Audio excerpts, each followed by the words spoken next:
اعوذ باللہ من الشیطان الرجیم بسم اللہ الرحمن الرحیم۔ السلام علیکم ورحمۃ اللہ وبرکاتہ۔ ناظرین، آج ہم سورۃ الانفال رکوع نمبر 9 سے مشقی سوالات اور اضافی سوالات کو حل کرنے کی کوشش کریں گے۔ جیسا کہ آپ لوگ جانتے ہیں کہ سورۃ الانفال اسلامیات لازمی میں پاکستان کے طالب علموں کے لیے شامل ہے 9th کلاس میں۔ تو ہم چونکہ 9 رکوع پڑھ چکے ہیں، تو آج ہم نے 9ویں رکوع کے جو لاسٹ پہ دیے ہوتے ہیں سوالات ان کو حل کریں گے، اور اس کے ساتھ ساتھ ہم کچھ اضافی سوالات کو بھی حل کریں گے۔ جیسا کہ دونوں ہی سوالات جو ہیں وہ پیپر میں آتے ہیں، اضافی سوالات بھی ہوتے ہیں اور جو مشقی سوالات ہیں وہ بھی پیپر میں آتے ہیں۔ تو شروع کرنے سے پہلے میں یہ ضرور کہوں گی کہ اگر آپ نے ابھی تک اس چینل کو سبسکرائب نہیں کیا تو ضرور کر لیں، اور اپنے دوستوں کے ساتھ شیئر بھی کریں، اور بیل آئیکن کا بٹن دبانا تو بالکل مت بھولیے گا، تاکہ ہماری آنے والی تمام ویڈیوز کے نوٹیفیکیشن جو ہیں وہ آپ کو ملتے رہیں۔ اور شیئر کرنے سے یہ فائدہ ہوگا کہ یہ سلسلہ زیادہ سے زیادہ پھیل سکے گا، اور قرآن پاک کو سیکھنے سمجھنے کا جو طریقہ ہے ہمارا، اس میں بہتری آئے گی اگر آپ ہمیں اپنے کمنٹس میں بتائیں گے کہ ہماری یہ کوشش آپ کو کیسی لگی۔ تو چلیے شروع کرتے ہیں۔ سب سے پہلا سوال ہے، اللہ تعالیٰ نے مسلمانوں کو جہاد پر ابھارنے کے لیے کیا ترغیب دی؟ یا جہاد میں کتنے مسلمان کتنے کفار پر غالب رہیں گے؟ یا کفار کے مقابلے میں مجاہدین کی کتنی تعداد ہونا لازم ہے؟ یا اللہ تعالیٰ نے مسلمانوں کی کمزوری کو دیکھتے ہوئے کیا رعایت دی؟ اب سوال ایک ہی ہے، لیکن ڈیفرنٹ طریقے سے کیا گیا ہے۔ ایک ہی سوال کو مختلف طریقوں سے پوچھا گیا ہے۔ تو پہلے سوال کو سمجھنا بہت ضروری ہے۔ اچھے سے سوال کو سمجھیں کہ سوال میں پوچھا کیا جا رہا ہے، پھر اس سوال کے ہی متعلق جواب جو ہے وہ رکوع کے اندر سے تلاش کریں، اور پھر اس جواب کو لکھیں۔ تو جواب ہے ہمارا، اللہ تعالیٰ نے مسلمانوں کو جہاد کے بارے میں کیا ترغیب دلائی؟ اس بارے میں جواب کچھ اس طرح سے ہے۔ پہلا حکم، جیسا کہ ہم نے رکوع نمبر 9 میں پڑھا، 2 طرح کے حکم نازل ہوئے جہاد کی ترغیب کے بارے میں اللہ تعالیٰ کی طرف سے۔ تو جو پہلا حکم تھا وہ یہ تھا کہ اے نبی صلی اللہ علیہ وآلہ وسلم، مسلمانوں کو جہاد کی ترغیب دو۔ اگر تم میں سے 20 آدمی ثابت قدم رہنے والے ہوں گے تو 200 کفار پر غالب رہیں گے، اور اگر 100 ایسے ہوں گے تو 1000 پر غالب رہیں گے، اس لیے کہ کافر ایسے لوگ ہیں کہ کچھ بھی سمجھ نہیں رکھتے۔ یہ تو تھا پہلا حکم۔ اب چلتے ہیں دوسرے حکم کی طرف۔ دوسرا حکم، اب اللہ نے تم پر سے بوجھ ہلکا کر دیا اور معلوم کر لیا کہ ابھی تم میں کس قدر کمزوری ہے، پس اگر تم میں سے 100 ثابت قدم رہنے والے ہوں گے تو وہ 200 پر غالب رہیں گے، اور اگر 1000 ہوں گے تو اللہ کے حکم سے 2000 پر غالب رہیں گے، اور اللہ ثابت قدم رہنے والوں کا مددگار ہے۔ پہلے حکم میں تھا کہ 20 آدمی ہوں گے تو 200 کفار پر غالب رہیں گے، دوسرے میں ہے کہ اگر 100 ثابت قدم رہنے والے ہوں گے تو وہ 200 پر غالب رہیں گے۔ اس طرح سے سوال ہے، مندرجہ ذیل عبارت کا مفہوم لکھیے۔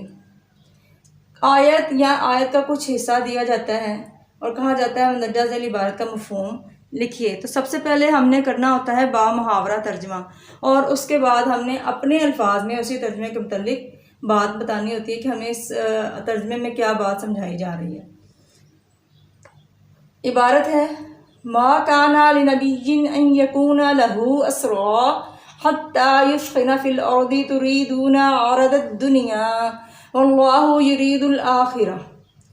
ترجمہ ہے، پیغمبر کو شایع نہیں کہ اس کے قبضے میں قیدی رہیں جب تک کافروں کو قتل کر کے زمین میں کثرت سے خون نہ بہا دے، اور تم لوگ دنیا کے مال کے طالب ہو اور خدا آخرت کی بھلائی چاہتا ہے۔ اب ہم نے اسی ترجمے کے متعلق مفہوم بتانا ہے اپنے الفاظ میں۔ جتنا مختصر کریں گے اتنا ہی اچھا ہوگا، کیونکہ سوال جو ہے یہ صرف 2 نمبر کا ہوتا ہے۔ مختصر لکھیں لیکن بالکل درست لکھیں۔ مطلب یہ ہے کہ کفار کی جانب سے جنگ میں شکست خوردہ کو قیدی نہ بنایا جائے بلکہ قتل کر دیا جائے، اور بغیر جنگ کے کسی پر ظلم کر کے قید نہ کیا جائے۔ مزید یہ کہ مسلمان ابو سفیان کے قافلے سے مال حاصل کرنا چاہتے تھے، جبکہ اللہ تعالیٰ آخرت کو چاہتا تھا۔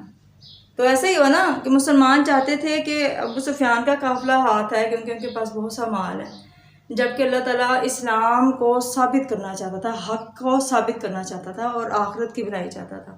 تو اسی لیے غزوہ بدر جو تھا وہ رونما ہوا۔ اللہ رب العزت ہم سب کی غلطیوں کو معاف کرے اور ہمیں زیادہ سے زیادہ سیکھنے کی اور سمجھنے کی اور عمل کرنے کی توفیق عطا فرمائے۔ اس کے بعد ہم چلتے ہیں اضافی سوالات کی طرف۔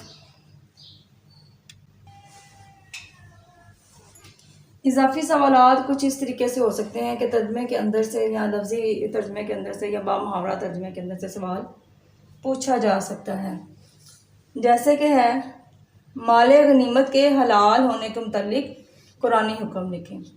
تو جواب ہوگا سورۃ الانفال میں اللہ تعالیٰ نے مال غنیمت کی حلت کے متعلق فرمایا ہے کہ تو جو مال غنیمت تم کو ملا ہے اسے کھاؤ کہ وہ تمہارے لیے حلال و طیب ہے، اور اللہ سے ڈرتے رہو، بے شک اللہ بخشنے والا مہربان ہے۔ سوال کچھ اس طریقے سے بھی آ سکتا ہے کہ آیت کا کچھ حصہ لکھا ہوا اور کہا جائے ترجمہ کیجئے، جیسے کہ آیت کا کچھ حصہ یہاں پہ لکھا ہوا نظر آ رہا ہے وَاللَّهُ مَعَ الصَّابِرِينَ، اور اللہ صبر کرنے والوں کے ساتھ ہے۔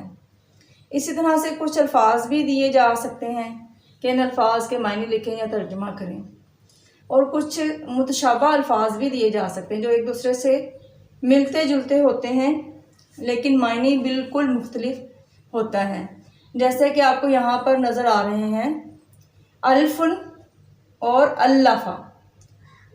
اس میں دیکھیں الف لام فا، الف لام فا متشابہ حروف ہیں، ملتے جلتے ہیں، لیکن ان کے اعراب علیحدہ علیحدہ سے ہیں۔